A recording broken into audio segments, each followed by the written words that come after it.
किसान को मिली भविष्य देखने की किताब।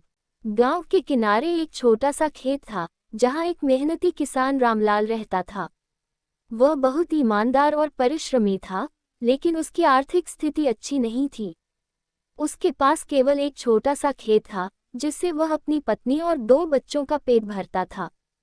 कभी बारिश कम होती, कभी कीड़े फसल बर्बाद कर देते, और कभी बाजार में अनाज के दाम इतने गिर जाते कि उसकी मेहनत का उचित मूल्य नहीं मिलता।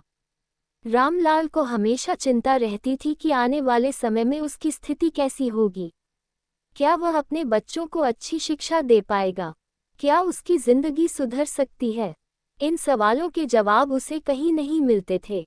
एक दिन, जब रामलाल अपने खेत में काम कर रहा था, तो उसे एक बूढ़ा साधु मिला। साधु ने कहा, बेटा, मैं कई वर्षों से इस गांव में घूम रहा हूँ। मैंने तुम्हारी मेहनत और ईमानदारी देखी है। तुम अपने परिवार के लिए बहुत संघर्ष करते हो, इसलिए मैं तुम्हें एक विशेष चीज देना चाहता हूँ। ये कहकर साधु ने एक पुरानी किताब निकाली और रामलाल को दी। किताब बहुत मोटी और धूल से भरी हुई थी। रामलाल ने पूछा, बाबा, ये किताब क्या है? साधु ने मुस्कुराकर कहा, यह एक चमत्कारी किताब है। इसमें भविष्य की घटनाओं का विवरण लिखा हुआ है। अगर तुम इसे ध्यान से पढ़ोगे, तो तुम्हें पता चल जाएगा कि तुम्हारे जीवन में आगे क्या होगा। लेकिन याद रखना, जो भी जानोगे उसे बदलने की कोशिश मत करना, क्योंकि भाग्य को बदलना आसान नहीं होता। रामलाल ने आश्चर्य से किताब ली और साधु को धन्यवाद दिया। रात को जब सभी सो गए, तो रामलाल ने दीपक जलाया और किताब खोलकर पढ़ना शुरू किया। पहली कुछ पंक्तियां पढ़ते ही वह चौंक गया। किताब में लिखा था, रामलाल, तुम्हारी फसल इस बार बहुत अच्छी होगी, लेकिन अचानक बारिश इतनी तेज होगी कि आधी फसल बर्बाद हो जाएगी। रामलाल घबरा गया। उसने आगे पढ़ा, तुम्हें गांव के बाजार में अनाज अच्छे दामों में बेचने का मौका मिलेगा, लेकिन अगर तुम लालच करोगे और 1 हफ्ते बाद बेचोगे, तो कीमत गिर जाएगी और तुम्हें घाटा होगा। रामलाल सोच में पड़ गया। क्या वह इस किताब की बातों पर भरोसा करे? अगर यह सच निकली तो? अगले दिन से ही रामलाल सतर्क रहने लगा। उसने बारिश से बचाव के लिए पहले ही अपनी फसल को ढकने की व्यवस्था कर ली। जब बारिश हुई, तो सच में आधी फसल खराब हो गई, लेकिन उसकी बची हुई फसल बाकी किसानों की तुलना में अधिक सुरक्षित थी। रामलाल ने फिर किताब पढ़ी और जाना कि बाजार में अनाज बेचने का सही समय कब है। उसने किताब की भविष्यवाणी के अनुसार सही समय पर अनाज बेच दिया और अच्छा मुनाफा कमाया। अब रामलाल को इस किताब पर पूरा विश्वास हो गया। वह रोज इसे पढ़ता और अपने जीवन के निर्णय उसी के आधार पर लेने लगा।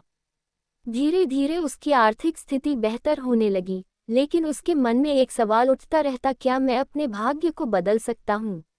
एक दिन रामलाल ने किताब में पढ़ा, तुम्हें इस हफ्ते गांव के मुखिया से लड़ाई हो सकती है, जिससे तुम्हें नुकसान होगा।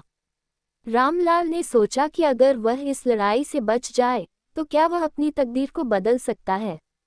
उसने अगले कुछ दिनों तक मुखिया से दूरी बनाए रखी और किसी भी विवाद में न पड़ने का निश्चय किया। लेकिन एक दिन गांव में पंचायत लगी और मुखिया ने एक गलत निर्णय लिया, जिससे गांव के गरीब किसानों को नुकसान होने वाला था। रामलाल से चुप नहीं रहा गया और उसने मुखिया के फैसले का विरोध किया। बात बढ़ी और सच में दोनों में बहस हो गई। कुछ दिनों बाद मुखिया ने बदला लेने के लिए रामलाल की जमीन के कागजों में गड़बड़ी करवा दी, जिससे उसकी जमीन पर खतरा मंडराने लगा। रामलाल को समझ आ गया कि किताब में जो लिखा होता है, वह सच ही होता है। लेकिन सवाल ये था कि क्या वह किताब के बिना अपनी बुद्धि से सही फैसले नहीं ले सकता था।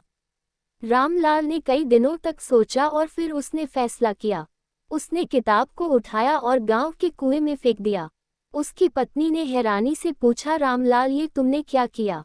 रामलाल मुस्कुराया और कहा, मैंने अपनी तकदीर को खुद लिखने का फैसला किया है। ये किताब मुझे भविष्य बताती थी, लेकिन असली ताकत तो मेरे हाथों में है। अगर मैं मेहनत करूं और सही निर्णय लूं, तो मुझे किसी किताब की ज़रूरत नहीं। मैं अपनी तकदीर खुद बनाऊंगा। इस कहानी से हमें ये सीख मिलती है कि हमारा भविष्य हमारी मेहनत और बुद्धिमानी पर निर्भर करता है। यदि हम सच्ची लगन और आत्मविश्वास के साथ काम करें, तो हम किसी भी कठिनाई को पार कर सकते हैं।